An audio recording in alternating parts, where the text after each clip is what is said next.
Good evening and welcome. It's an interesting evening already, and I'm Nancy Waldrop, Vice Chair of WNC Sierra Club, standing in for Judy this evening, and we're so glad that you could join us for another great program. Tonight, we are fortunate to have with us Ashley Hobbs, bear biologist with the North Carolina Wildlife Resources Commission, to tell us everything we need to know and more about coexisting with bears. Change the slide. And before getting started with the bears, we need to take a moment to say thank you to Ollie at UNCA for hosting our monthly programs and the great quality tech assistance they so graciously provide. It's Ollie's mission to promote opportunities to thrive in life's second half through programs in lifelong learning, leadership, community service, and research. Explore, enjoy, and protect the planet is a Sierra Club motto. When you join our local Sierra Club, you join the national and state Sierra Clubs as well. As part of the National Sierra Club, you will receive a monthly magazine on national issues and projects. At the state level from Raleigh, currently the major project is wood chips. Our most recent project locally was the support of our endorsed Sierra Club candidates in yesterday's primary elections. We will hear more about that effort momentarily from our Sierra Club political chair, Ken Brang. It is our custom at Sierra Club to take a moment at each meeting to acknowledge with respect that the land we are on today, literally beneath our feet, is the ancestral land of the Cherokee. We thank them for protecting our forest and our environment for so many generations. Tonight, as always, we are offering both an in-person experience right here at the Reuter Center, in addition to a Zoom format for our meeting to those who couldn't be with us in person. And we do this the first Wednesday of every month at 7 p.m. Also, each month prior to our program, we typically have a leaders meeting, which is open to anyone interested in helping us determine future programs and other projects. That meeting begins at 5 p.m. and should you be interested in joining us, please contact Judy Maddox at judymaddox15@gmail.com.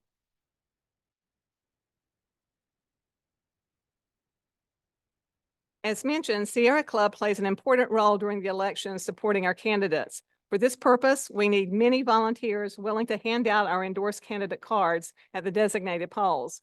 Yesterday, we once again successfully completed this effort for the primary election, thanks to the many dedicated volunteers who staffed 244 shifts from February the 15th to March the 5th to make sure voters knew who our endorsed candidates were.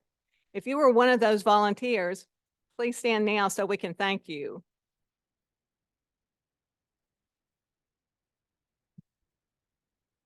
Yes, that was an amazing effort. We will be looking for volunteers to help us again in October for the general election, which will be an even bigger task.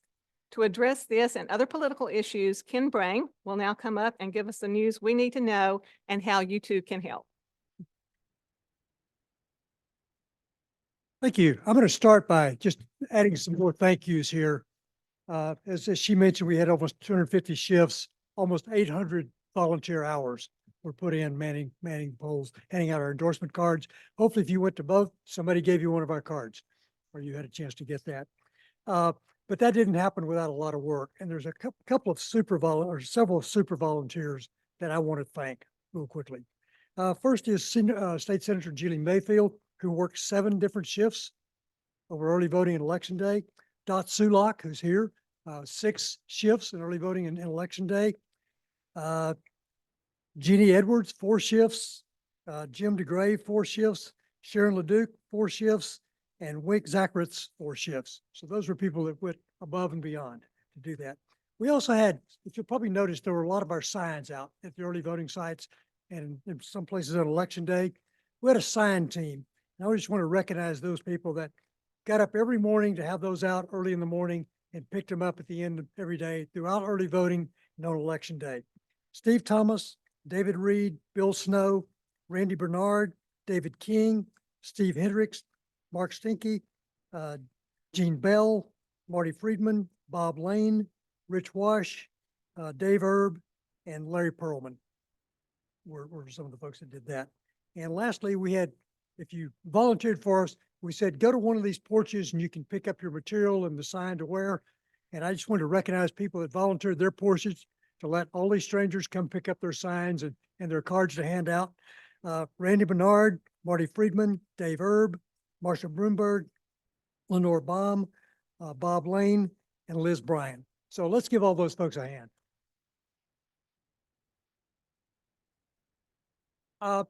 Listening, talking to our volunteers and those of you that did it, there's just so many stories of people thanking them for handing them a card, people seeking them out when they came to vote, and just a great reception in most locations for getting the Sierra Club card. People appreciate that. But I'm a numbers guy. That's all great anecdotal stuff, but did we really make a difference in this election? So I went ahead and I pulled some numbers on what percentage our endorsed candidates in Buncombe County got as a percentage of the total vote versus how they did statewide. And here's some of the numbers. In Buncombe County, 81% of the voters selected Josh Stein. Statewide, it was 70%. Big gap. Jeff Jackson, which is a race I was particularly focused on because the Republican super PAC spent over $1 million trying to get him defeated in the primary. In Buncombe County, he got 65% of the vote. Statewide, it was 55%. Again, a big difference here. Natasha Marcus, 82% versus 78 statewide. Mo Green for education, and Natasha ran for insurance commissioner. For state education superintendent, 69% versus 66. Allison Riggs, state Supreme Court, 82% versus 69%. So we made a difference here. So thank all of you for voting. Thank you for supporting our candidates, and thank all of you that really spent time doing all of these tasks to make it happen. So leave that back and turn it back over to Nancy. That was a tremendous job, and it does speak to the effort that Sierra Club puts in, not just in this election, but every election that I can remember, and it does make a difference. Okay, change the slide. And guess what? On Saturday, April the 17th, for about 3 hours, beginning at 10 a.m., you will have the opportunity to have lots of fun while Oh. Yes, I will go with what the slide says. Thank you for the correction. On Saturday, April the 27th at 10 a.m. for roughly about 3 hours beginning, you will have the opportunity to have lots of fun while performing a worthwhile public interest, cleaning up your beautiful river. Our river cleanup coordinator, Richard Clark, is here to give you more information on this event and the correct date.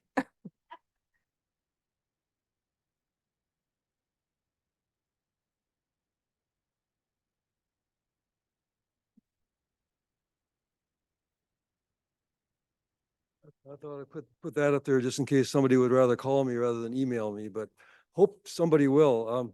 I'm Richard Clark. In the past, I've led trips on the French Broad for cleanups, and we haven't done it since before COVID, and we're due. So we're doing it again. It's always very worthwhile. It's a lot of fun. It's very rewarding. So I hope you'll join me on April 27th. It'll probably be late morning sometime. It's all still up in the air, but that's probably right. Probably 10 o'clock, 3 hours. And Greenworks provides all the canoes and the gear, so you don't have to bring anything except maybe a water bottle and some appropriate river shoes. And you can bring your own kayak. You can ferry junk over to the canoes who would carry the gear if people like to kayak. So that's an option.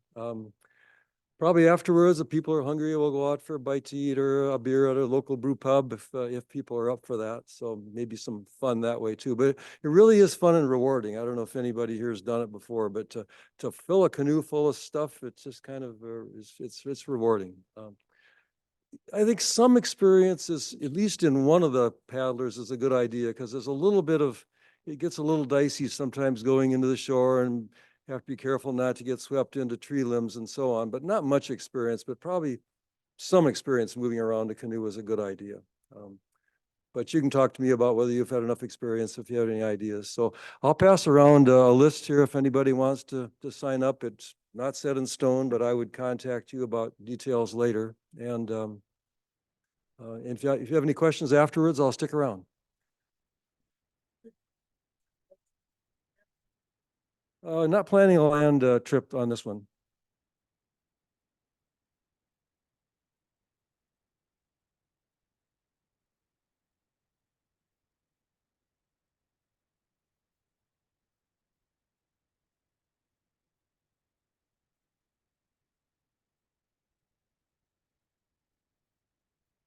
Okay, Sierra Club offers extra activities besides our monthly meetings for members and guests to enjoy.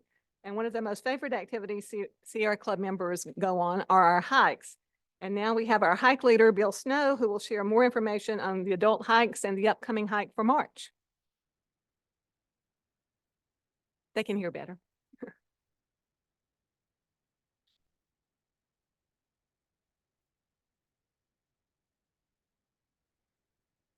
Well, we have two hikes coming up in the month of March. I'm leading one on Tuesday, March 12th, and we'll be in Pisgah National Forest. And if anybody's interested, we'll be doing the Grassy Road, or I'll be doing Grassy Road and Sycamore Cove, about a 5-mile hike, 700 feet elevation gain. That's sort of average hike for us. And Ed Maggard will do another one on March 23rd, which will be a Saturday out at the Warren Wilson. And that'll be fairly flat in 4 miles or so. So we have about 15 people signed up already for the March 12th hike, and I think Ed has fewer for the one later in March. I'm out of commission for a couple weeks with some surgery on this 25th, so on my foot. So I'll probably be leading hikes again in April once that's taken care of. And I'm trying to alternate hikes between around Bent Creek to do a local one and around Pisgah, and we may go down to DuPont, depending on the interest. What's your name? I'm Bill Snow. So, yes, so I'm also one of the signs at South Asheville for the election. What? Snow. Oh, thank you. Oh, sorry. That's okay. And I might as well do the kids club. I lead besides. Okay. I have multiple roles. So I'm also a leader in the kids club, and Ed Maggard is doing a program this spring with the Asheville Middle School. We typically do summer field trips with some of the schools, but we just did our third field trip at the Arboretum yesterday, where they did, they were introduced to different animals, and we also did geocaching behind the education building. And he's leading 8 of these trips. So you could contact him to become a volunteer for those. He's got a number of volunteers, but it wouldn't hurt to have some more. And the last one's in April 9th and 16th, you could use some more volunteers. And they're doing a program on trees next month, and bird watching, fire building, streams, wildflowers, and they did a nature hike to start, but they've done a variety of things all with this one after-school program at the middle school. But again, in the summer, we work with a couple of schools during the summer and do field trips to the Cradle Forestry and the Arboretum and Carl Sandburg and other places. So we're always needing volunteers for those trips, but there'll be more announcements about those in the future. So if anybody's interested in the hike next week, you can get in touch with me after the meeting. I think I've got an opening or two. That's it. Thank you, Bill, for all that information. And the Kids Adventure Club is really one of our, I think, best programs. We get kids who wouldn't normally be out in the woods, and it's just really rewarding. So if you have any interest in that, let us know. And then we'll go to April. Be sure to put on your calendars our April the 3rd program, Save Money at Home and in Your Car with New Federal Programs. This will be, actually, Ken, you're coming up to tell about this, right? Yes. I hope so. Thank you. Thank you. I don't know how many of you may remember, but several years ago, we had something called a solarized asphalt program. And the theory behind that is that we need to make sure that, because I'm sure you get calls like I do with this wonderful, you put solar on your roof and we can save you all this money, and you've never heard of the company and you have no idea where they're from. So what we did with that program is we vetted and we put out bids, and they had to meet criteria and they had to offer discounts. And the more roof systems we were able to put on roofs in Buncombe County, the more the people save. In the end, we put up, I think, about 80-something people got rooftop solar through that program with an average saving of 25% over what it would have cost them normally to put that on. So coming back, since we just did a rooftop program, we're now focusing on things that maybe are not quite so expensive. Heat pumps, heat pump water heaters, things like that. And because of the Inflation Reduction Act, there's a number of federal rebates and tax credits available to people that do that. But also we want to do the group buying program again. So we've vetted local providers to make sure that they can do it and that we've got good prices and they'll do good quality work. So what this program is going to talk about is that, how do you take advantage of it? How can you save money? How can you sign up to take advantage of that? So come back in April. I think it'll be a great program and an opportunity to really understand how you can save some money. There's a question in the back. No, that is over, and it lasted a part of 1 year, like just not about 8 or 9 months. And also as part of that, we were able to put free panels on about 10 homes for low-income individuals. And we were able to put a free system on a local nonprofit. So it was a really great program. But yes, question in the back. Yes, there's still federal tax credits on rooftop solar. And that's a good question to ask. I don't know that for sure if this includes any rooftop solar or not, but I know it's focused a lot on heat pumps and things you can do to your house to save money.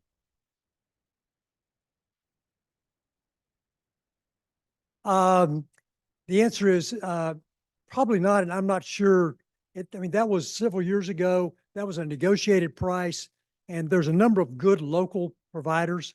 Just some of the ones off my head are Sundance Solar, Asheville Solar, Sugar Hollow Solar. So there's several good local ones, and the good news is now there's a lot of online ratings. So if somebody does a pretty bad job, you can probably figure that out pretty quickly by looking at the rating system. So I'm sorry I don't have more information on that. But any other questions on that? So again, come back in April, learn how you can save money and save the environment at the same time. Very good, and thank you, Ken. And now a few technical points to consider before we begin the program that you came here to hear. As always, we will be taking questions for as long as you have them after our speaker has finished with her presentation. And so please, those in the live audience, hold your questions until Ms. Hobbs is finished. And very good. And if you'll raise your hand, and if you have a question, if you'll raise your hand, Ken will come around with the mic. And it's important that you use the mic so everybody in the room can hear. And Richard will also be doing that as well.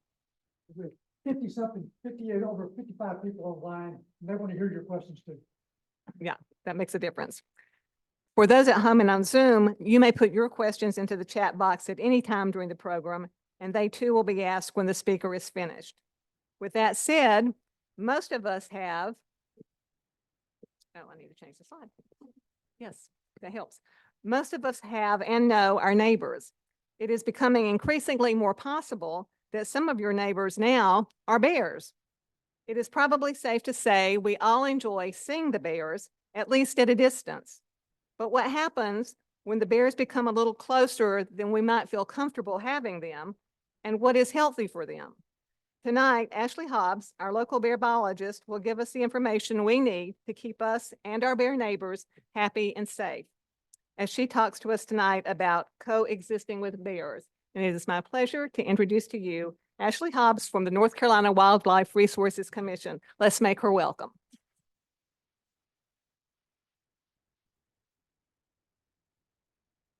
Thank you, folks. Give me just a second to get situated here.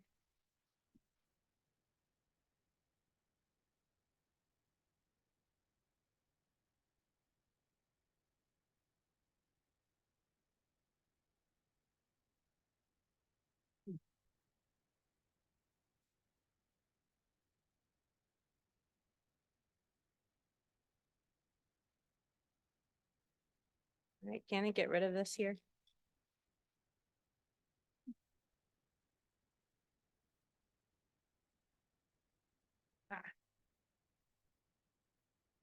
All right. So today we're going to learn about Bearwise and how to be Bearwise. Like she said, my name is Ashley Hobbs. I'm the wild biologist for Buncombe County. Officially, my title is Special Projects Biologist. Yes, ma'am. Hey, Ken, would you cut the lights off up front, please? Better? Okay. And volume is good for everyone? Okay. So again, my name is Ashley Hobbs. I work for the North Carolina Wildlife Resources Commission. Officially, my title is Special Projects Biologist, which tells you a whole bunch of nothing about what I do. Day to day, I'm mostly centered here in Buncombe County. I'm the only biologist in the state for the Wildlife Commission assigned to one county for human-wildlife interactions. And we'll see why a little bit later here. But I also handle Bearwise on a statewide level as well. So I'm local and state at the same time. I also wear a few different other hats with a few different other critters on a variety of different projects throughout the year. So kind of just depends on the day what I'm doing. Sometimes it depends on what time of day it is. It can vary.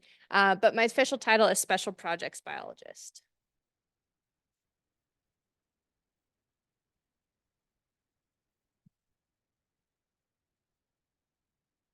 Let me turn this off.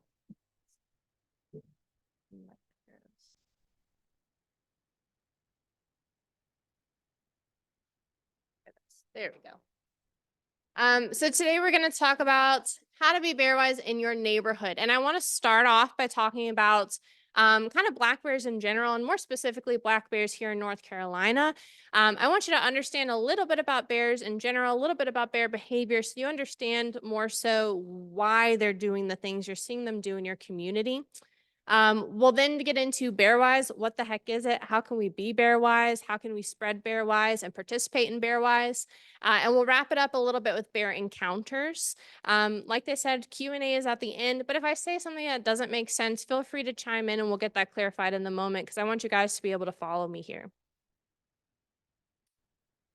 So in North Carolina, we have a lot of bears. You see on this map here in blue, that's the current range of black bears, at least in the southeastern US.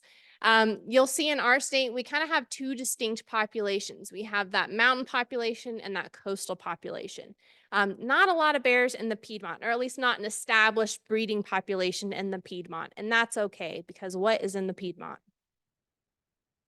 People, Raleigh is in the Piedmont, right? So we don't need bears in Raleigh, right?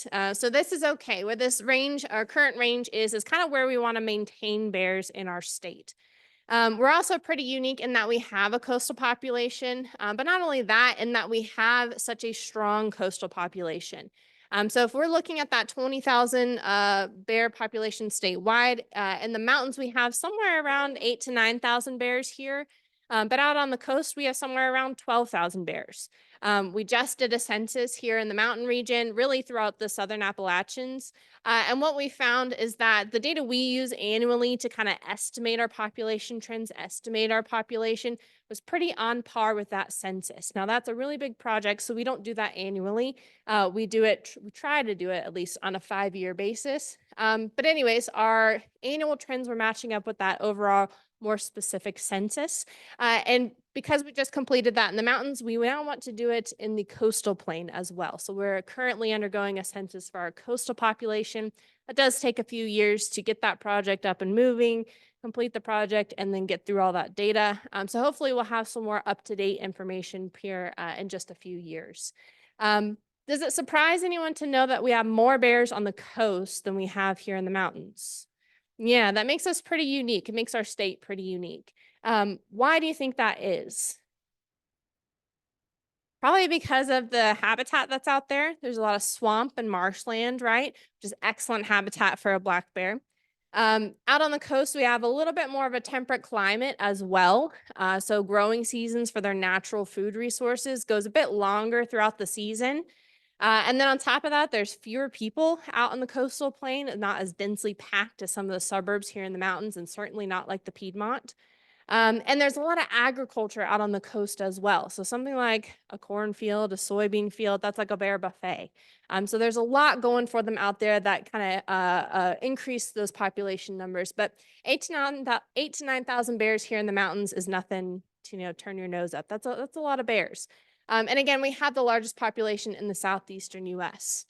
So a lot of people ask me, well, how big can these bears get? And everybody, without fail, tells me that the bear that came through their backyard was at least 500 pounds. Never fails. They're always 500 pounders.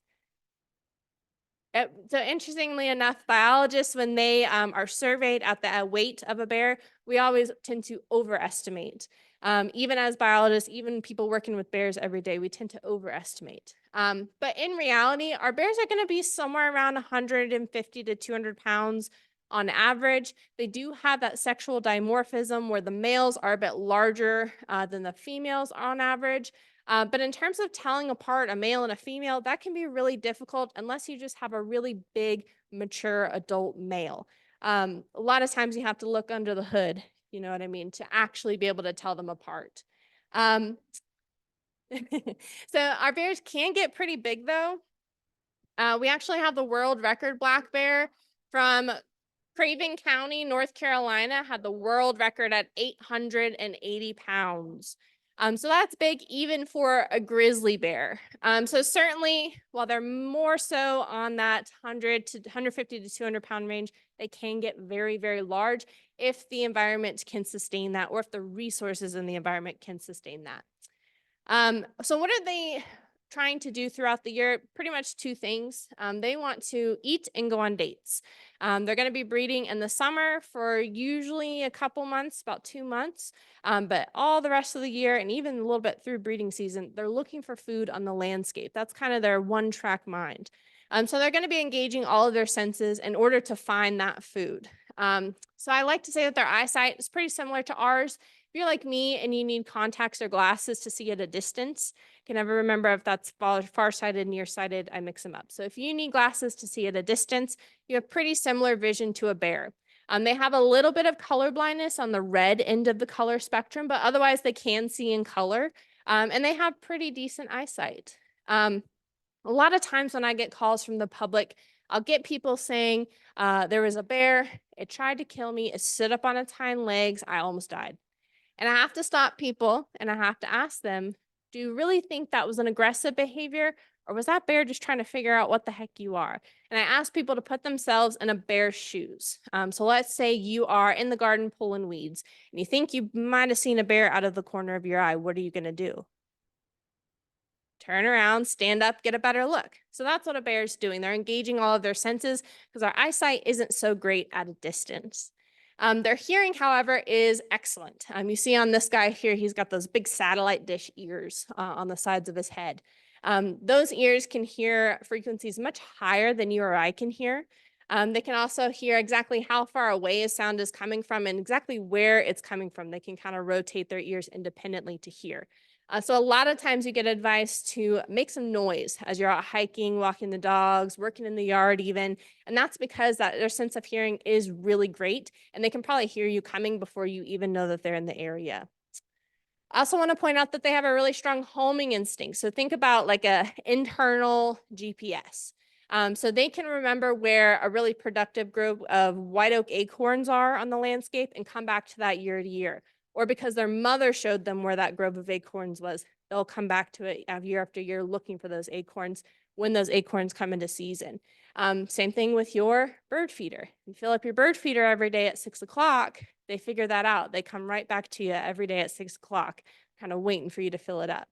But with the strong homing instinct, they know where their home is. They know where their home range is. Just like we know where our home is. And if somebody takes us away from home, we tend to want to come right back. They do the same thing. So a lot of times, again, members of the public call me, they see a bear, they're upset that a bear is in their community, and they want me to take that bear somewhere else. That's pretty much every call that I get. People want me to take the bear somewhere else. And I have to tell them that I can't do that because they have that internal GPS. So if I take a bear, I can take it all the way up to Harmondon on the Tennessee line. It's going to make a beeline right back for your backyard where I picked it up in the first place. The other thing is it's not effective, not only because they will come back, because it's not a good situation to put that bear in.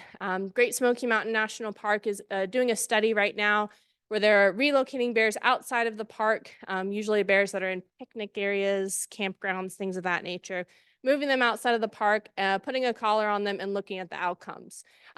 Preliminary data is showing that about 2/3 of those bears don't survive relocation. They either get hit by a car, meet a more intolerant people, or a more dominant bear, and they don't make it on their way back to their home, their territory. So it's not effective for the bear. A lot of people think I can just take it off to Rainbow La La Land, drop it off, and that bear has a great life. But in reality, bear's probably not going to survive the relocation.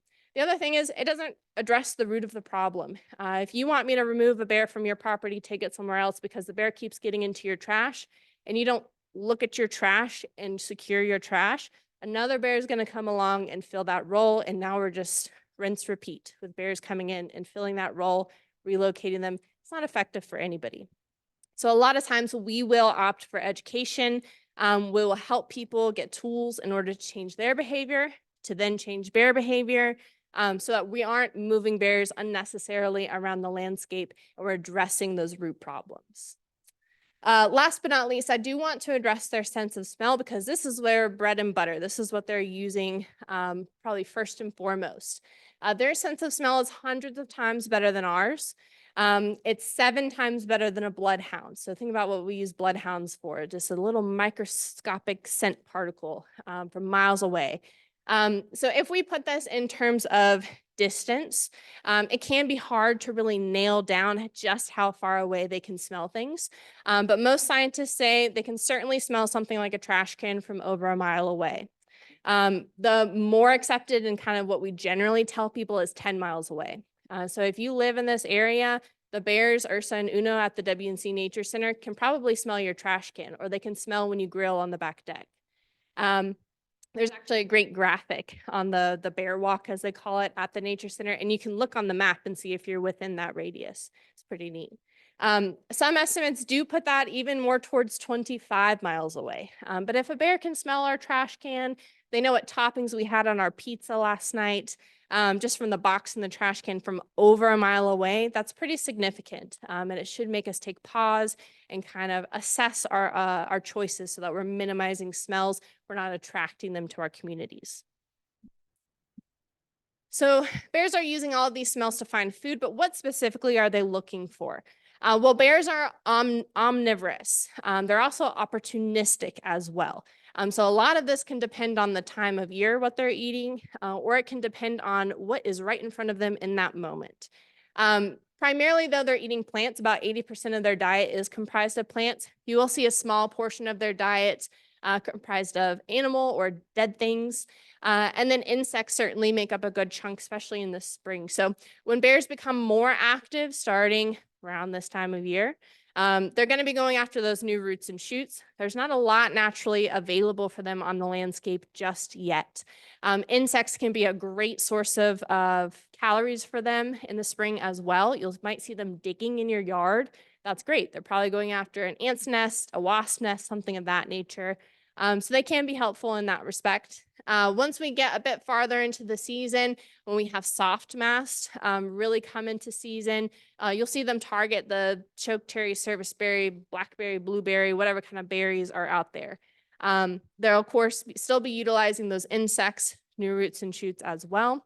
Once we get into fall, however, they go through this big switch, and we call it hyperphagia. When I say hyperphagia, I want you to think super mega eating mode.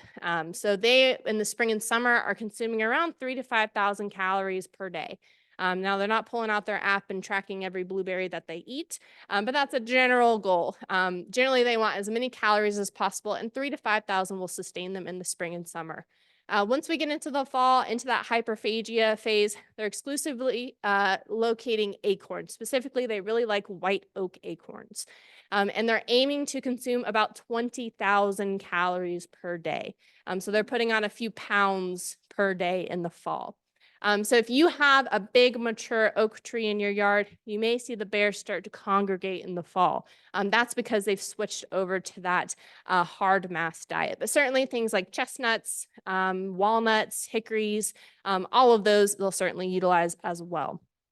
Now, in terms of the animal portion of their diet, along the seasons, if they come across something that's dead in the woods, roadkill, things of that nature, they'll certainly utilize those if the opportunity presents itself.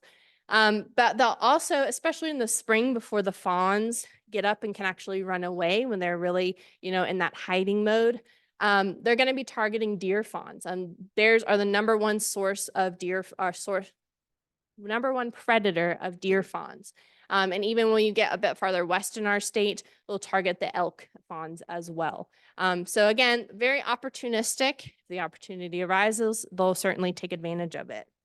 But that's why we see them eat these things if it's available. Anything from diapers to takeout to hummingbird feeders and pet food. If it's available, I like to say a bear will try it at least once. So I like to do a little quiz right here. Remember, a bear in the spring and summer consuming 3,000 to 5,000 calories per day, 20,000 in the fall. Those jumbo bird feeders, because everybody has to get the biggest one. Jumbo bird feeder holding about 7 pounds of birdseed, just your classic sunflower mix, get it from Walmart. How many calories do you think is in one of those bird feeders?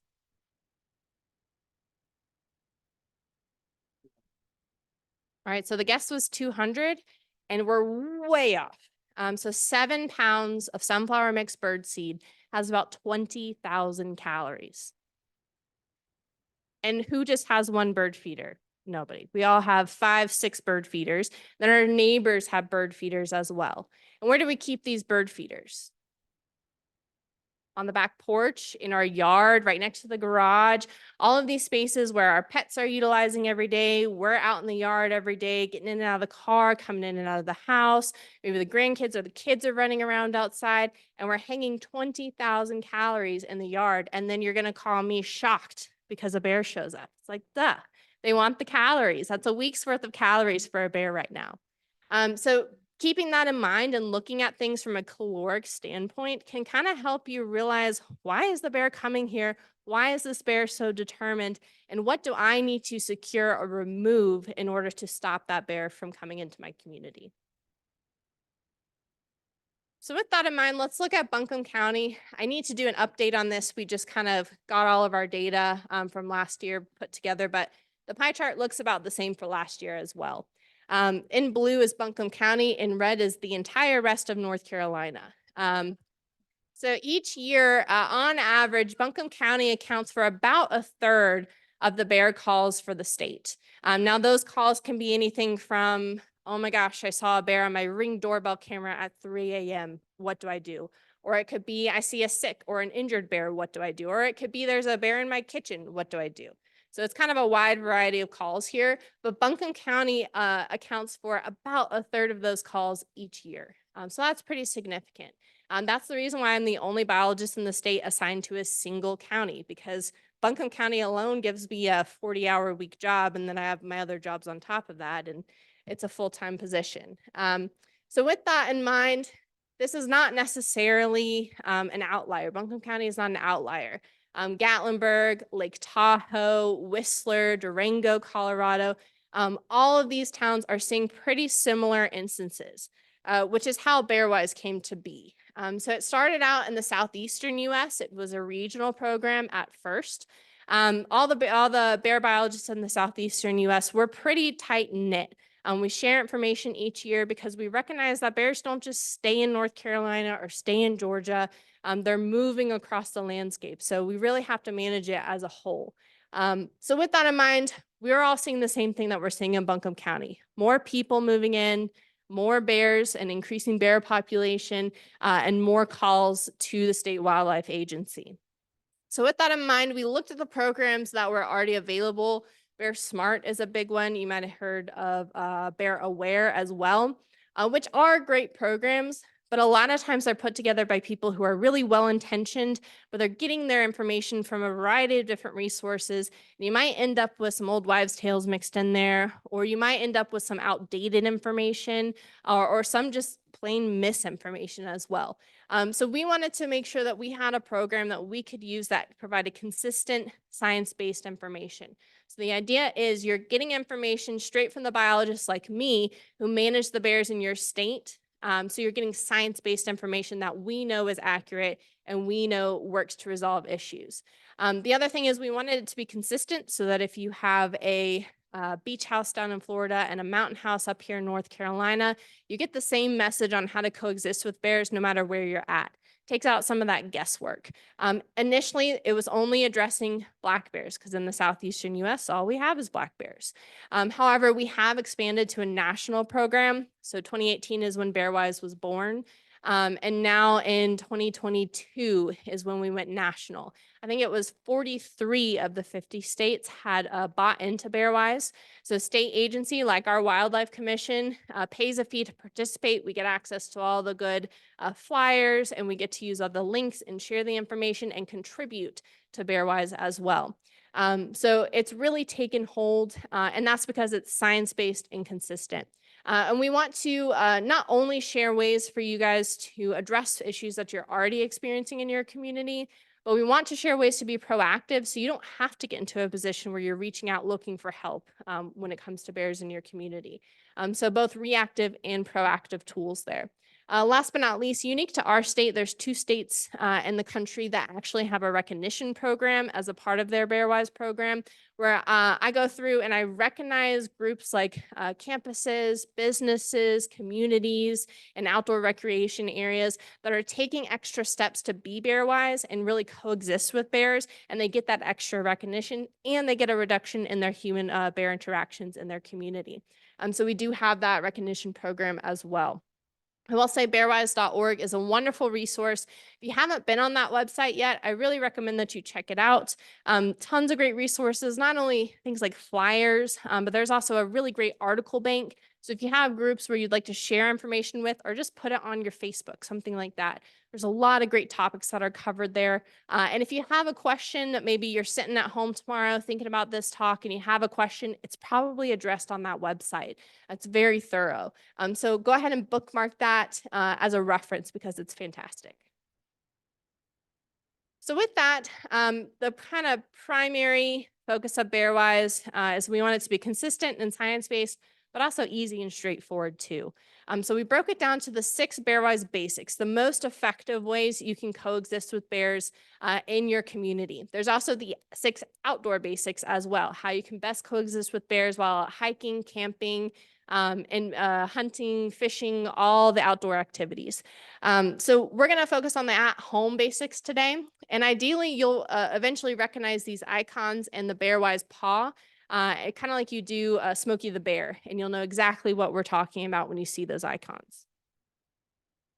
So number 1 is never feed or approach bears. And I know you're thinking, duh, I'm not going to feed the bear. But certainly I get many calls, dealing with one right now, in fact, throughout the year of people who are probably well-intentioned. They think the bear's hungry. They think the bear needs food, something of that nature. And they put out bird seed or cookies or donuts, whatever it might be, for the bears. And that's a problem. That leads to habituation and food conditioning. So what does that mean? That means the bears are habituated. They lose their fear of humans and our homes and our dogs and all the sights, sounds, and smells that come with us. And they also become food conditioned as well. They start to view us and our homes as a source of food.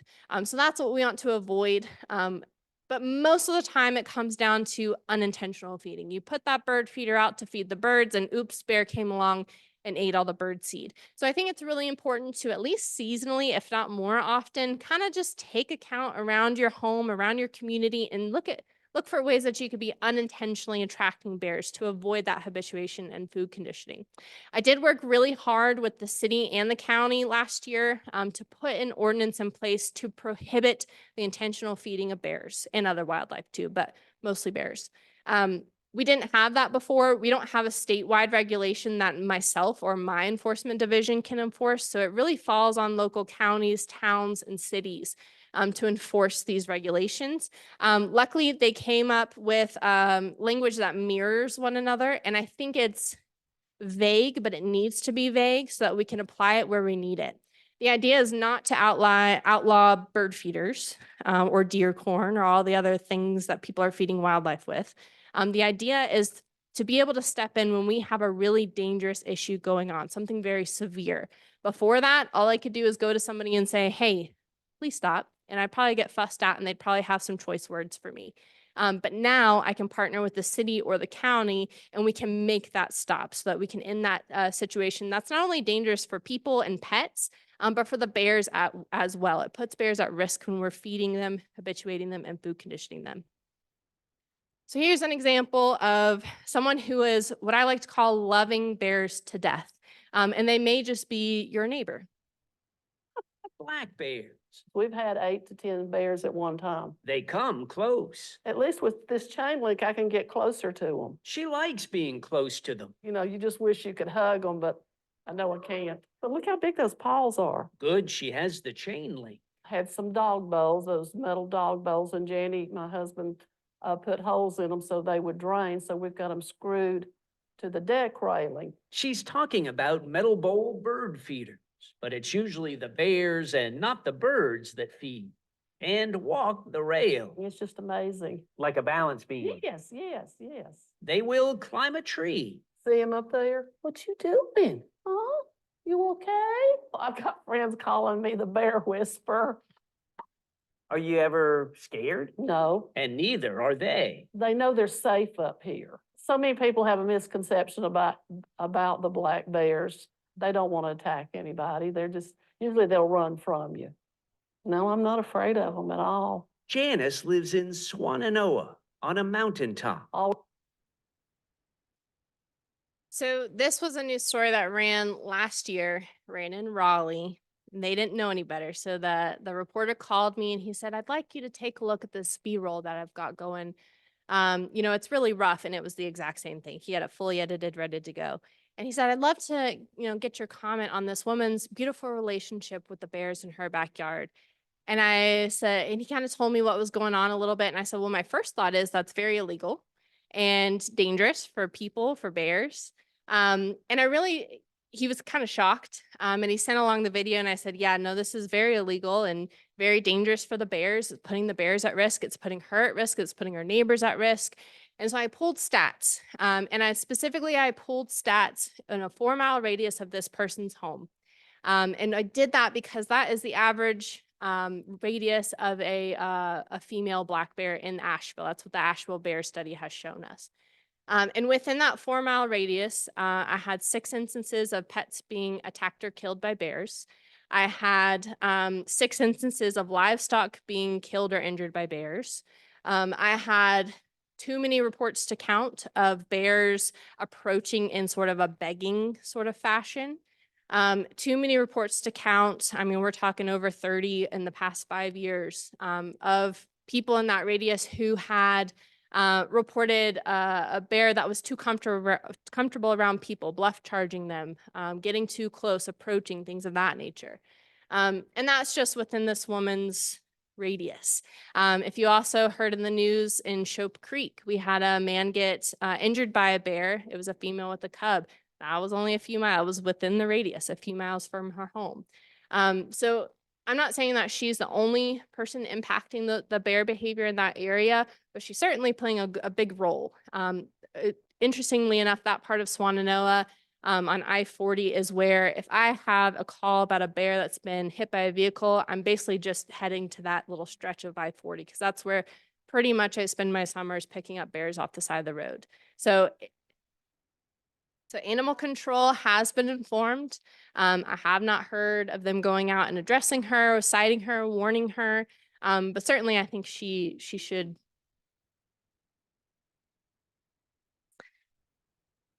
loving the bears to death. That's why I said that, yeah.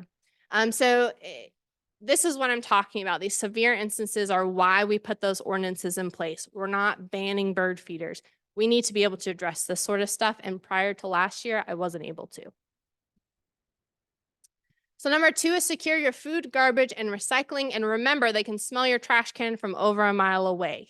So it's really important to just kind of be mindful when you're going about your day, especially when it comes to food and trash. It's perfectly fine if you want to grill on the back porch, have a little picnic in the yard, or go out to one of our parks or overpasses or whatever, and eat outdoors. Perfectly fine. Just take your common sense with you.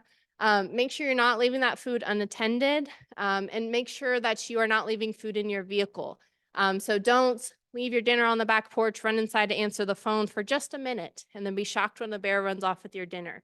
Or don't be taking in groceries from the back of your car, get distracted, and a bear runs off with a week's worth of groceries. The other thing is, a lot of people will tell me, well, I love my neighborhood. I just leave my car unlocked, or I leave the windows down in the summer, not a big deal.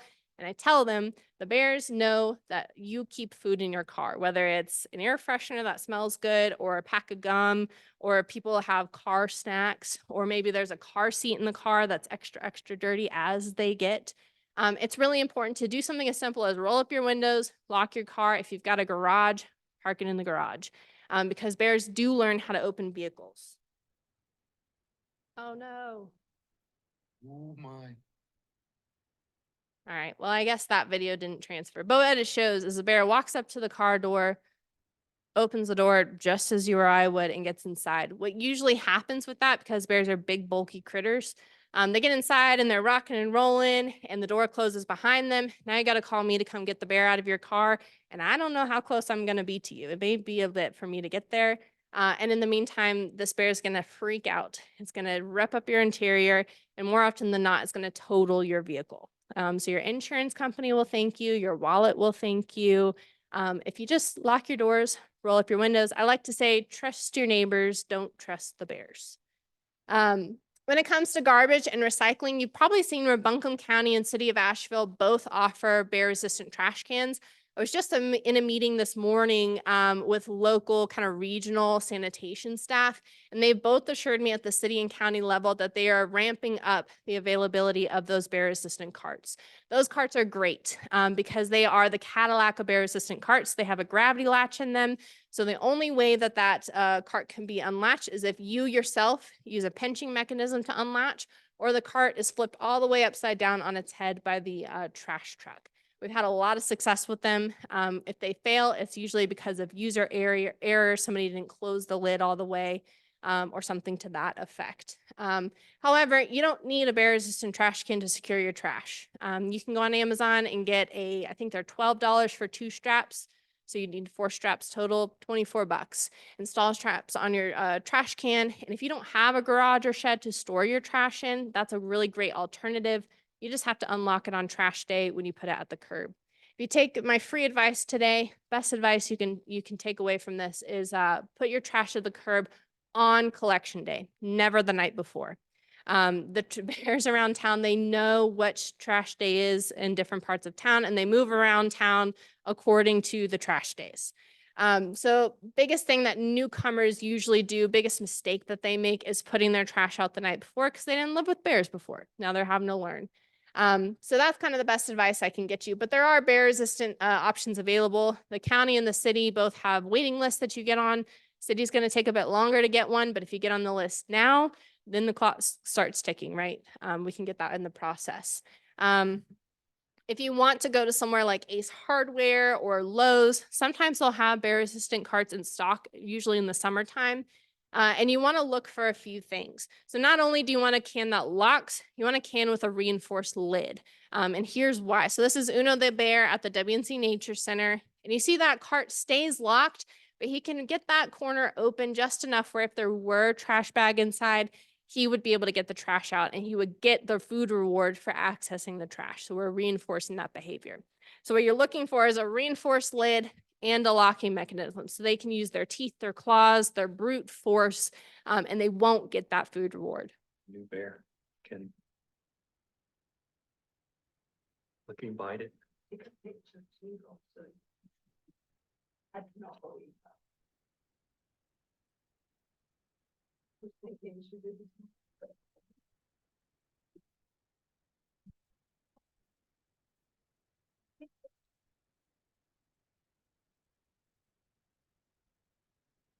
So that one works great. There's a lot of different mechanisms out there. So if you have, arthritis in your hands, or maybe you can't manipulate certain types of locks, you can shop around and find something that works for you. Or again, look at those retrofit straps that you can get off places like Amazon. Number 3 is bird feeders, and this tends to be fighting words for a lot of people. If you ask me, bird feeders are not worth it if you live in bear country. Same thing goes for hummingbird feeders. In my opinion, you can plant for birds and hummingbirds, and it benefits both the bird species, benefits people, pets, and the bears. Everybody wins when you plant for birds. It's just a much better option. However, if you need to have a bird feeder outside, if you are just a straight up addict, you can do so, but I ask that you do it when bears are less active. Now bears they don't go through a hibernation, they go through a false hibernation called torpor. So from about St. Patrick's Day to Thanksgiving is when they're most active on the landscape. They're not going to be unconscious in a cave in the wintertime. They will be up and moving around, and some of you probably have seen bears in the past couple months still up and moving around.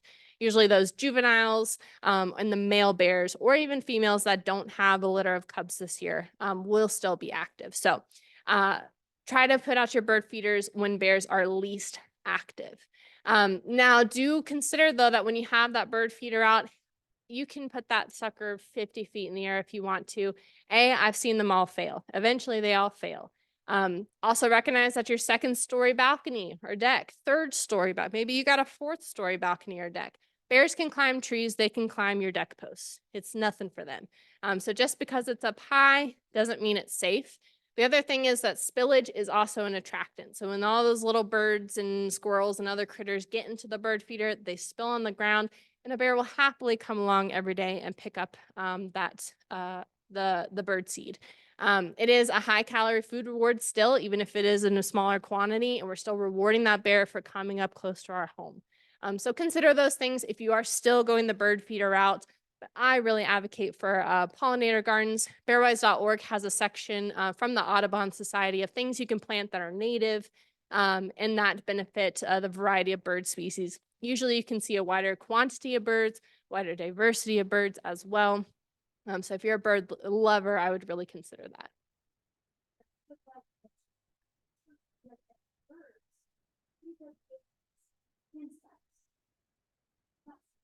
Yeah, she mentioned for those of you at home that insects are, primary diet for many bird species.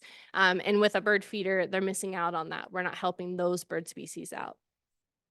So again, I would say no bird feeders, not worth it. But if you are an addict and you have to have your bird feeder, do it seasonally. If you do have a bear come to your bird feeder, bring it in for at least 2 weeks, let that bear move on out of the area, and then try again. Number 4 is your pet food. A lot of times this is with outdoor cats because usually the bowl goes right on the back porch or something like that. But it could also be with livestock as well. So recognize that you only need to feed your outdoor animal what they need for that meal. Doesn't do any good if you pile up the food because you don't want to go out and fill up the bowl again later in the evening. Make sure you're only feeding them what they need and bring that bowl in when they're done. All the little crumbs and goo that gets on the bowl, that's still attractive for a bear, and we would be rewarding that bear for coming up and licking that bowl clean. Same thing with small livestock. Make sure you're storing your livestock feed in a safe place. Shed works great. You can get bear resistant cans pretty cheap that twist, and those work great for keeping bears out of your chicken feed and things like that. And then also recognize that just because you have a fence doesn't mean it will keep out a bear. Bears can climb trees, they can climb your fence. Doesn't matter how high it is or what style it is, unless it is electrified, it can be climbed. So keep that in mind as well. Number 5 is your grill. And this one gets overlooked, but pretty much we all have grills on our back porch, I'm willing to bet. Or if you live in an apartment, your community probably has a community grill area as well. If you think about it though, you lift that lid and you smell the cheeseburgers you made last week, and it's a pretty strong smell for us. So it's a very strong smell for the bears. So just be mindful of cleaning it. You're probably already cleaning it pretty well, cranking up the heat, scraping off all the little bits. But make sure you're also pulling out that drip tray, that little grease pan that's in the bottom, because that's where a lot of that yummy smells and that yummy grease will stay. Pull that out, and with anything that's stinky or smelly, you can put that drip tray in the freezer. And then when you are ready to go to the dump or it's your trash collection day, then you can put it in the trash can as you take the trash can out to the curb. Freezing, stinky, smelly things can help minimize the smell until you can get it properly discarded. Number 6, you're probably already doing as well, and that's just let people know. If you're out in the yard doing some yard work, you saw a bear down the street earlier and you see someone walking their dog in that direction, just let them know so they can reroute and avoid an interaction with that bear if it's still in the area. Little simple things like that can go a long way. Facebook groups are pretty popular for most communities. Next door is very popular for people to talk about bears. So just let people know so that they can make better decisions when bears are active in their community. Bearwise communities, recognized Bearwise communities have a system in place for reporting bear activity, keeping everybody on the same page. So they kind of get that extra layer of communication when they achieve recognition. So I say all this to kind of tie it up in a bow. Like, why should we be doing these things? And really, if I had to put it simply, it's because bears are just moving through our community. We are giving them reasons to stick around with our trash and our bird feeders and pet food and all the crazy things we put out that are food for them, that are attractive for them. And when bears are hanging around homes and developed areas, or in our area, they're most likely to be hit by a car. So if you look at this statistic here, you see the red equals more bears killed by vehicles. And these are just bears that are killed, not just hit. It's hard for us to really get that statistic of how many bears are hit by cars but survive. But you see Buncombe County is dark red out here in the mountains, both annually and on that long-term map as well. Number 1 source of mortality for a bear in Buncombe County is vehicle collisions. So it's important to secure the bird feeders and the trash and all those little things that seem menial in the moment when the bear's getting into them, because it's best for the bears. It helps protect the bears if we secure those attractants. They also may become habituated to people. These bears were in East Asheville just a few years ago. This is a bear that's about a year old, still with mom. And mom has taught this bear that if it accesses a house through a lever style door handle, there's food inside. So it now views our homes as a source of food. So that's significant because that bear is starting out at year 1 with that information, and it's going to snowball from there. Now, mom taught that information, so it's being passed on generationally. And mom got to this point because she started by accessing bird feeders, by accessing trash, those little things. And she progressed up to coming up on the porch. And then she progressed to trying the door handle or coming in through the window. So we get the snowball effect that's then passed on generationally. And that's why we need to start with those small things like the bird feeders and the trash. If we take those seriously early on, we avoid this. Now, these bears are obviously posing a risk to public safety. They are trying to enter a home with someone on the other side of a glass door that they can see and hear, and they are unfazed. And they're babies, they're a year old. So that's what we want to avoid. Because remember, I'm not going to come and relocate these bears. It's not going to be effective. If a bear is a public safety issue, I'm going to have to step in and lethally remove that bear. The bear is going to have to be dispatched. Now, I can count the number of times that we've had to do that over the years on one hand. However, we avoid that through education. Again, I'm changing people's behavior to then change bear behavior. So it is important to take it seriously. I can't stress this enough. Take the little things seriously because it's cute and it seems harmless, but to that bear, it can be a world of difference, especially as time continues on. So keep that in mind. So question for you guys, what is a bear most likely to do when it encounters a person? Run away. They're going to avoid us. And they do that through a few different options. A lot of times they're just going to run away. Sometimes they'll hide off on the bushes and you might walk right past them and not even know it. They've That black coat is excellent camouflage, believe it or not. But bears also have that innate instinct to climb. And a lot of times that's what they're using, especially when they're very young and they've just left the den for the first time with mom. Climbing is their main way to avoid you. When it comes to fight or flight, black bears are very much on the flight end of that spectrum. They don't want to be near us, just like we don't want to be near them. So in this picture, you see the bear at the very top of that skinny tree and a little tabby cat there at the bottom of the tree. So again, very skittish, cautious creatures. They can be curious, but they certainly don't want to engage with us in any sort of way.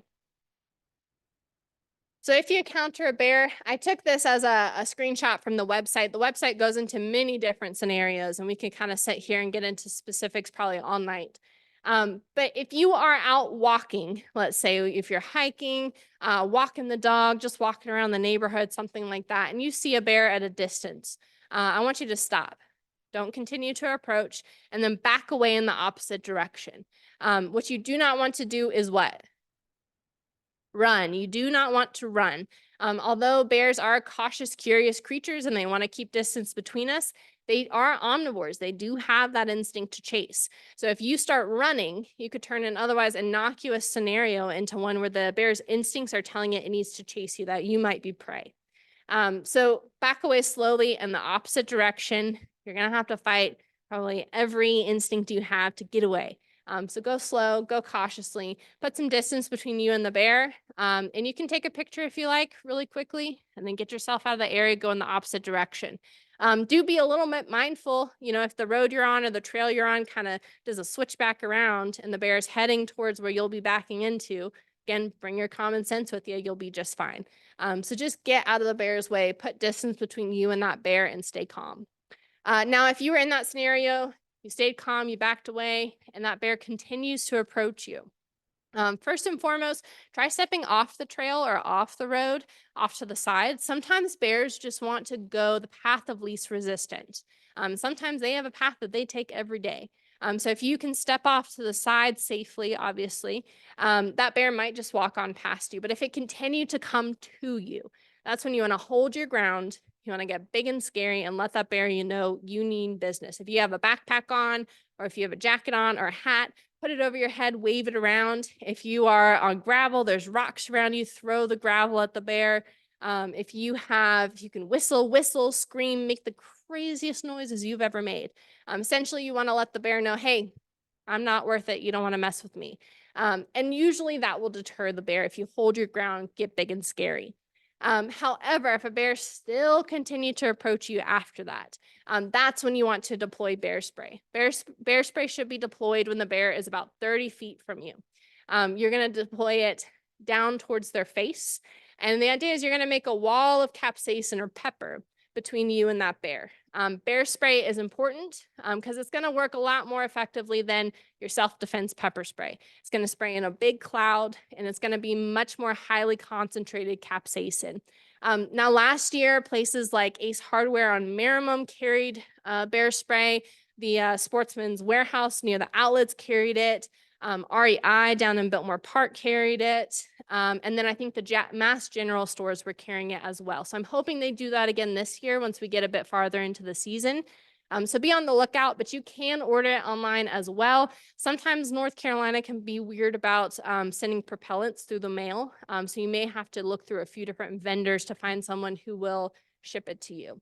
But I'm hoping that as the years go on, it's easier to access in person. You can stop by a store and pick it up. So that's a great tool to have. But let's say you don't have bear spray. If a bear does make physical contact with you, whether it pushes you down, it's biting you, it's scratching you, you need to fight back. With a black bear, it's fight back always. So you want to fight dirty, gouge its ears, gouge its eyes, punch it, kick it, throw sticks at whatever you can do. Just again, let it know that you're going to put up a fight and it doesn't want any part of you. Now, it's very, very, very, very rare for a bear to make physical contact with a human, particularly where we're at here in the Southeast. It does happen, but usually when it happens, there is an off-leash dog somewhere in that equation. It's like over 80% of the time. So if you are in that situation, fight back, fight dirty, but distance between you and the bear and get yourself to safety. Now let's kind of switch it a little bit. And let's say you come around the corner of your house or the shed or wherever you're at, and you're at close proximity to a bear. Rules pretty much still apply. If you can put distance between you and that bear, do so. Do not run. You can get big and loud and crazy and hold your ground if you can't put distance between you and that bear. Chances are that bear is going to be just as surprised to see you as you were to see it.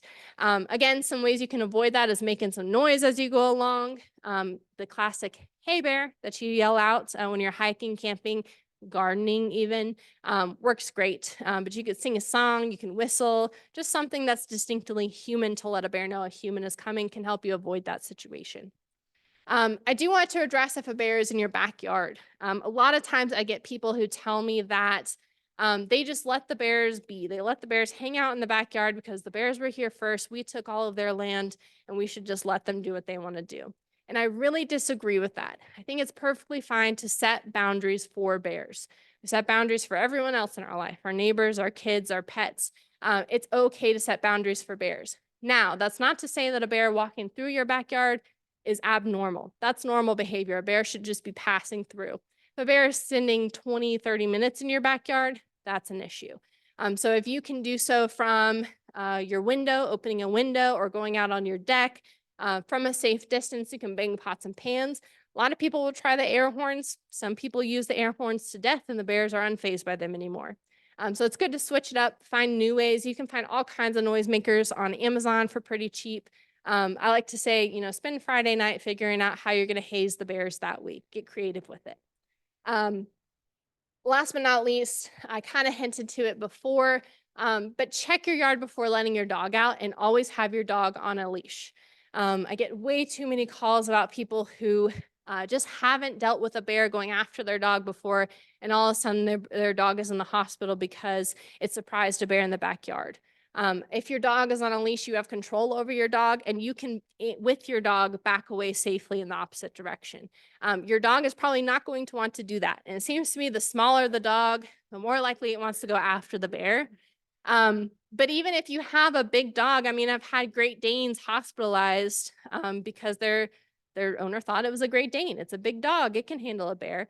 The bear's always going to win. So always, always, always have your dog on a leash, and you can avoid interactions where you're going to be injured or your pet is going to be injured because they're kind of like our babies, right?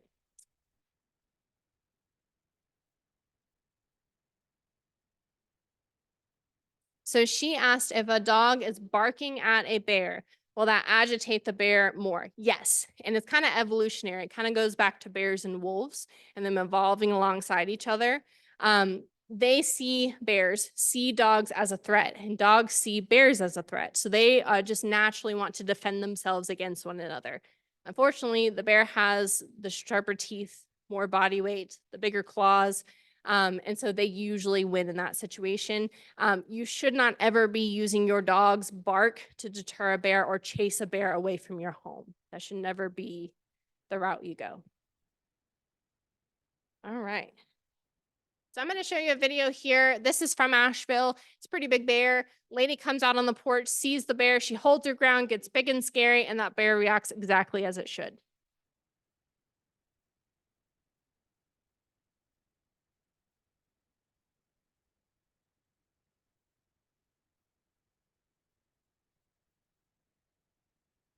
Shanto, the bear's here.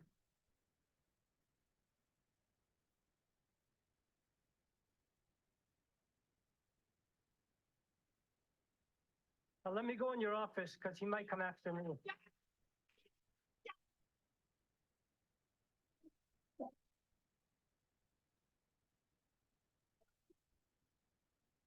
So, ideally after that, she takes down the bird feeder, she makes sure her grill is clean, and she makes sure she figures out why the bear is there in the first place and tries to remove those or secure those attractants. But even though it's a big bear, it responded exactly how it should to a human. It wanted to just get away. So that's what we're going for there. So with that, right before we get to questions, I do want to point out some information here. This NC Wildlife Helpline is a wonderful resource. I really recommend you program it in your phone so it's ready to go, or put it on the fridge. I'll leave this up here for quite some time in case you want to take a picture on the way out, things like that. There's a phone number and an email address. Do note that it's available during normal business hours, Monday through Friday, 8 to 5. You will probably leave a voicemail and then a biologist will contact you back. They kind of just take the voicemails in the order that they come. But certainly within a business day, you'll hear back from a biologist. Those biologists are in Raleigh, but they can connect you with resources that you need, like BearWise, or if you have another critter you're calling about, connect you with other resources to kind of get you where you need to be. And if there's something that needs boots on the ground, you need me to come to your house to help you. They can connect you to the local biologist in your area. Whoever's available at that time, they've got all that good information. So I really suggest keeping that on the fridge. Like I said, I also put my information down there in case you want to do a similar talk for your neighborhood or a different community group that you had. I'm always trying to plug and chug, and wherever I can get the message out there, the better, because ideally you guys will take it and then spread it yourselves as well.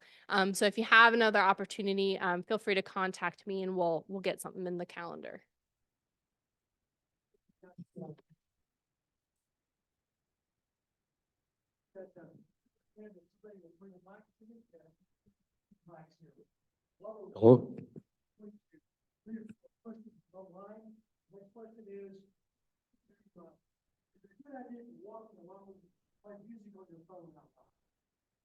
So I'm not sure if they could hear it at home or not, but I'll repeat it just in case. Someone online asked if you are out walking, is it a good idea to play music out loud on your phone? It's not necessarily the worst idea. I'm going to say I do it when I'm out and about, going on the same trail every week, doing my trail cameras. I'll listen to a podcast as I go. Sue me. But I will say, don't use headphones. Make sure that you can hear what's going on around you, because bears will give you a million different signals. Usually they're verbal or some sort of sound that you'll hear to let you know that you're too close or you've surprised them. Some of that is popping their jaws. They'll kind of clack their teeth at you. Some of it is blowing, as we call it, or huffing, where they'll blow air out of their mouth. Sometimes they'll stomp the ground, or they might come a few steps towards you and then stomp the ground. And if that's happening behind you and you can't hear it, now you're not listening to the bear, so to speak. So it's important to be able to hear what's going on in your surroundings. Yeah, thank you, Ashley. Two questions about bird feeders. One, the hot pepper bird seed, does that keep the bears from being attracted? And two, what about bringing in the bird feeders at night? Yeah, two great questions. So with the hot pepper seed, Wild Birds makes a killing off of that stuff, but that's basically taco night for a bear. You're not going to be able to get the capsaicin hot enough to deter a bear. You will hear people swear by it. But again, I'm only going to give you science-based information. And the science tells us that there's no correlation between deterring bears from a bird feeder and using capsaicin-based bird seed. The other thing was, I already forgot what else you asked me. Oh, bringing them in at night, bringing the bird feeders in at night. I'll take a poll here just around the room. Who has seen a bear in the evening or first thing in the morning or in the middle of the day? We see them all the time, right? Bears are active 24/7, 365, twice on Sundays. If I have something going on, they'll be particularly active that day. So bringing them in at night just isn't going to be effective for our area. Some of the more rural folks may be able to get away with that. But for us here in Asheville, Buncombe County area, it's not going to work. So I have two questions. One is, it seems like the bear families are getting bigger. We had a bear in our neighborhood that had 4 cubs, which seemed, that's a lot of cubs. And then the other thing is the attraction for fruit trees. I mean, they really come after the fig trees, the peach trees, the apple trees. And unless you cut down your tree, what's your stance on that? So in terms of bigger bear families, yes, that's absolutely being reflected in the data that we're getting from the urban bear study, because there are so many calories in their environment here in Asheville specifically, whether it's natural food resources or it's human provided food resources like the birdseed in the trash. There's so many calories on the landscape that bears can have larger litter sizes. What you'll see is they'll also have litters earlier in life. So instead of having their first litter at about 3 years old, they'll have their first litter as soon as they leave mom at a year and a half. And then you'll see that survivorship is increased as well for those litters as well. So we just have so many calories that they can withstand that. But the literature will tell you that a black bear should be having on average 2 to 3 cubs per litter. The other thing was the fruit trees. So if you have a flowering, fruiting tree that you are not particularly looking to harvest the fruit from, in the springtime when those buds show up, you can take a pressure washer or have someone come take a pressure washer to those trees and spray off the buds. Now, I haven't had anyone take me up on that, but in some of the western states, I've heard that's super effective. If it's a fruit tree that you're wanting to keep, and you don't want to spray the buds off and you want to harvest that fruit, then electric fencing is the only thing that's going to keep bears off of those trees. So you do a wide perimeter to make sure that they can't get up to the low hanging branches and things like that. You want to encompass the whole tree. And electric fencing works for anything you're trying to keep a bear out of, any sort of keeping out of your deck, underneath your deck, or a vegetable garden or a fruit tree, anything like that. I'm gonna do another quick one from online.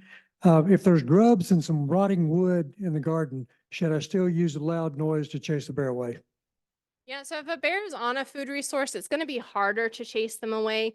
But if you can try when you see the bear coming back the next time to kind of get in front of it, accessing that food resource, that's always a good idea. Trying to be a bit preventative about that is always best.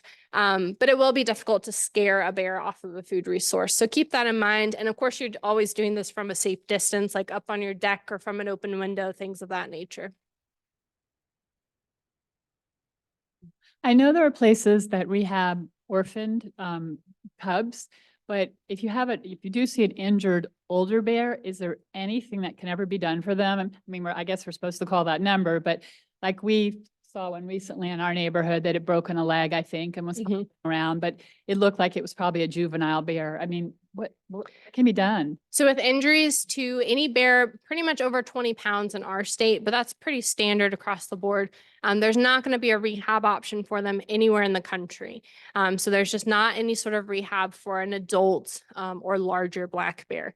Now, if we did have a bear that was emaciated, a younger bear, like a yearling that was emaciated for whatever reason, maybe it just is having a rough start in life, we could potentially rehab that bear, but it would be a very, very much a case-by-case scenario. And generally speaking, over 20 pounds, we're not going to be able to rehab them. Some reasons for that is, one, bears don't do well in captivity. Those younger bears are still very elastic in their behavior, so they're a bit more tolerant of being in captivity for an extended period of time. But if you take a yearling to an adult age bear and put it in captivity, they're going to have some really big issues adapting to that. They'll probably have to be medicated pretty heavily, and we would probably have to find a long-term solution for keeping them in captivity. So we'd be essentially taking that animal out of the wild altogether because they become habituated to people. So if we can manage the anxiety part of that, then they usually become habituated. And then we have to find somewhere to take them. And believe it or not, there's not many places around the country that can take an adult black bear, adult wild black bear nonetheless. Can they survive with just 3 legs? I mean, if they break a leg, can they possibly survive in the wild? Absolutely. And they usually do. The approach that I take, because we do get a lot of calls, particularly in the summer when they're getting hit by cars a lot. We usually monitor. So we always like, if you will give us a call and kind of, if you can document with a video or a picture, something like that, that's always helpful too. And we'll ask you to monitor. So if that bear can no longer navigate the landscape, access food and water, essentially, then we will look at euthanasia as an option. We're not just going to let a bear suffer. But what I find is that bears are super resilient. And a lot of times when they do have a broken or dislocated limb or some sort of cut or injury like that, they usually recover on their own and do just fine. And it's a bit less stress than bringing them into captivity. I think we have a question over here. Use the mic, please. There's an organization, it's called Help Asheville Bears. Now, what do they do to help the bears in this area? I try to work with them as much as possible. But we don't really work closely by any means. I will say that group does a great job of getting information, especially concerning bear wise, out to the public, which is always helpful. Like I said, we're always trying to get that message out there. But in terms of being able to handle a bear, they don't have the authority to do that, so they can't address anything like that. But certainly education goes a long way, and we can use all the help we can get. Oh, who has the microphone? Okay. There we sure. are. Can you say more about cleaning the grills or grilling outside on the deck? Yeah, so you want to crank up the heat after you're done cooking, and really kind of burn those particles, kind of carbonize those particles as best you can. And then you usually can take some sort of grill grate, maybe not a brush, but like a stone is usually the better option, and kind of scrape those bits off, and it should fall to the bottom of your grill. And then once it's cooled off, you can pull that drip tray out, pull out all those little particles you just scraped off. Covering it can help minimize some of that smell. If you could put it into a garage at that point or into a shed at that point, even better, because we're securing it even more. But usually if you can clean it off to your best ability, that'll do the trick. What I find with bears and grills is it's usually not an overarching issue like trash is, that a bear is guaranteed to go after the trash. It's not guaranteed to go after the grill. But boy, when they figure it out, they start targeting everyone's grills, and that's an expensive issue to have, tearing up those grills. So you could take it a step farther as well and maybe spray ammonia on your grates as well once it's cooled down some, to try and mask that odor a bit more. I have an online question. How many Bear-wise communities are in Western North Carolina now? Yeah, so we have several Bearwise communities. We have 2 in Black Mountain. We have 2 off Town Mountain Road. The town of Highlands is a Bearwise community. We also have 1 in Swananoa as well. So I'm always trying to add more, I call them puzzle pieces, these little areas that are practicing Bearwise, and try to put them together in a bigger puzzle where we have these bigger areas of people practicing Bearwise. So that includes the businesses and the campuses and things like that. Just kind of putting it all together so that we're all on the same page, essentially. You mentioned bird baths. Do they attract bears, and is a moving water better than still water? Not necessarily moving versus still. A water resource they'll certainly use, again, opportunistically. So you could still expect them to come by, but I wouldn't say they're going to come to your yard every single day to access your bird bath. That'd be much more rare, especially looking at the alternative of the bird seed. I'd be much happier with a bird bath than a bird feeder.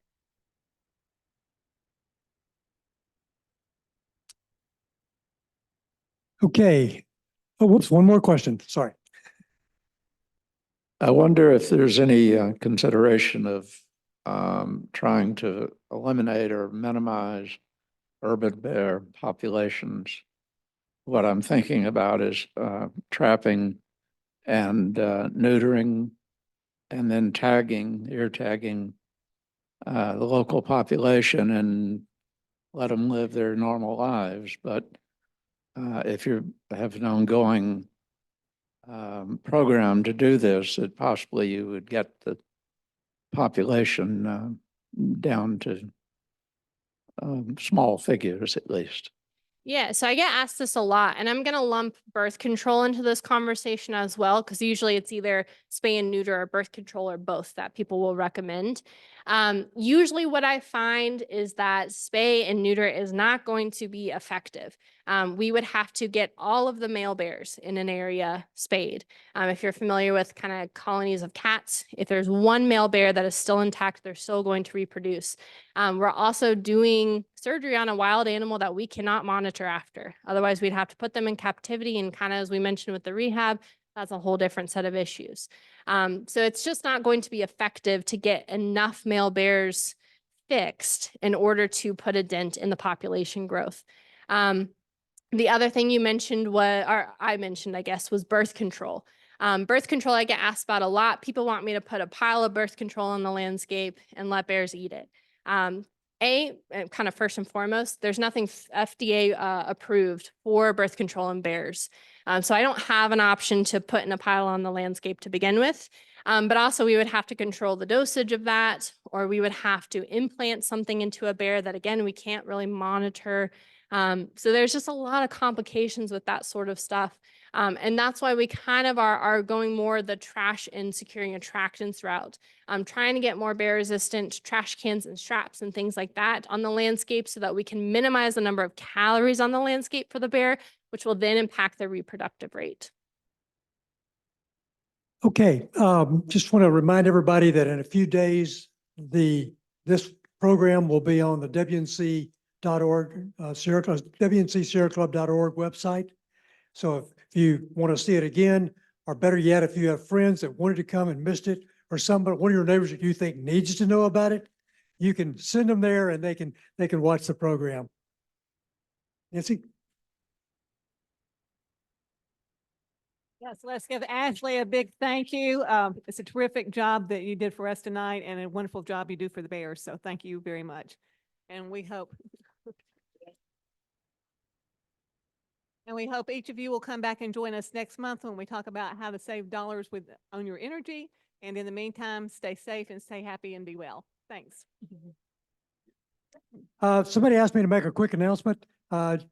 Josh Stein, our Sierra Club endorsed candidate for governor, is going to be in Asheville at 10 o'clock this Friday at the Wesley Grant Center. So if you want to meet him in person, there's your chance. And it's not a fundraiser, so you don't have to give any money to see him.